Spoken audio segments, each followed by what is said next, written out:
Bien, alors ici, on avait différentes droites à tracer.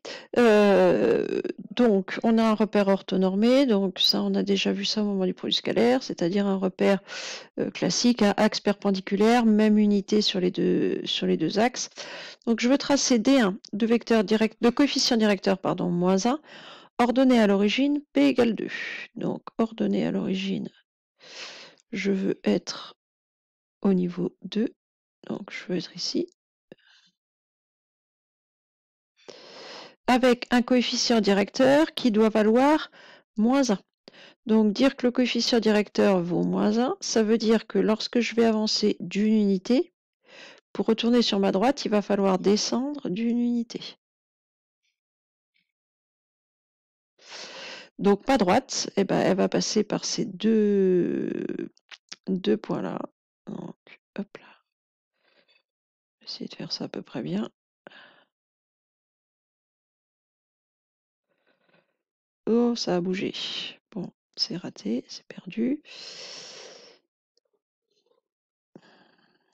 Alors, j'essaye de recommencer ça. C'est plus facile avec une règle, faut être honnête. Voilà.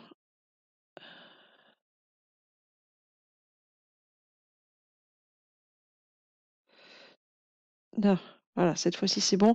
Donc, ordonnée à l'origine 2, coefficient directeur, moins 1. Donc, elle s'appelle D1. Ah oui, évidemment. Donc, si je reste en trait, on va pas vouloir écrire D1. Ensuite, D2 de pente 1,5, ordonnée à l'origine, moins 1. Donc, ordonnée à l'origine, moins 1. Oups. Viens par là, toi. Donc, l'ordonnée à l'origine, moins 1. Donc, je vais me mettre ici. Et je veux une pente de 1,5. Alors, 1,5, c'est pas facile à faire en un coup. Par contre, quand vous avez une fraction comme ça, si vous vous souvenez que le coefficient directeur, il correspond au décalage vertical divisé par le décalage horizontal, dire la pente vaut 1,5, ça veut dire que si je fais un décalage horizontal de 2 carreaux, il va falloir qu'à la verticale, je fasse un décalage de 1 carreau. Donc, je pars de mon ordonnée à l'origine moins 1, et je sais que si je fais un décalage horizontal de 2 carreaux, pour retourner sur ma droite, il va falloir monter de 1 carreau. Donc, ma droite, elle va devoir passer par là. Donc, hop là. Alors, j'espère que je ne suis pas en train de partir de travers. Non, ça a l'air pas mal. Là, voilà des deux.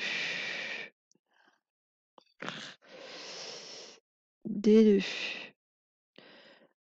Ensuite, D3, d'équation y égale moins 2x plus 3. Alors, vous pouvez tout bêtement ici, pour l'avoir, faire un tableau de valeurs, comme vous aviez fait en seconde, et puis aller chercher 3 points.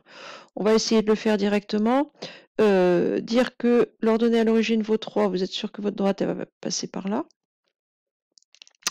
Son coefficient directeur vaut moins 2, ça veut dire que lorsque j'avance d'une unité, je vais descendre de 2 étages. C'est moins 2 sur un décalage vertical de moins 2 sur un décalage horizontal de 1. Donc j'ai un deuxième point ici.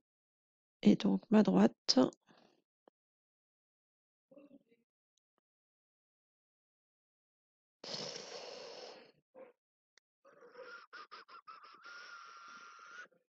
elle est là. Donc ça c'est D3.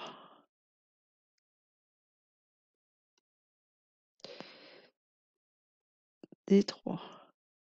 Ensuite, D4, droite d'équation Y égale 2 tiers. Voilà, c'est une droite horizontale au niveau de 2 tiers. Bon, bah là, je vais sans doute pas choisi le meilleur repère pour faire 2 tiers. Mais enfin, on va se mettre à peu près un 2 tiers. C'est par ici. Hop là, oui, bon, d'accord. En plus, je suis même pas en train de partir droit. J'ai pas pris ma règle à refaire. Voilà, on va se mettre au niveau 2 tiers. Pourquoi je... Voilà, allez, où est-ce qu'il est mon curseur? Ici. Voilà, puis on va se dire qu'on y est. Donc, en admettant qu'on soit à 2 tiers, donc ça c'est D4. Donc si vous voyez que je fais des bêtises, c'est parce que quand j'ai la règle, je peux plus écrire. Voilà, D4. me faire des segments ou des droites à chaque fois. Et enfin D5, donc il faut qu'elle soit parallèle à D1, donc D1 c'est celle que j'ai mis en rouge. Il faut qu'elle passe par le point A de coordonnées 0, 1, donc il faut qu'elle passe juste en dessous, donc elle va venir ici. Parallèle à D1, donc elle avait un coefficient directeur de -1, donc on va passer dans les nœuds du quadrillage. Hop là, voilà.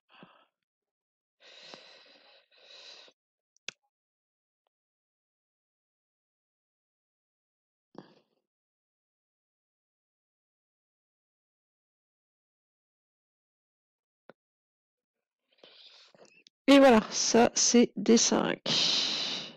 Faut que j'enlève la règle. Je vais finir par y arriver. Voilà pour cet exercice.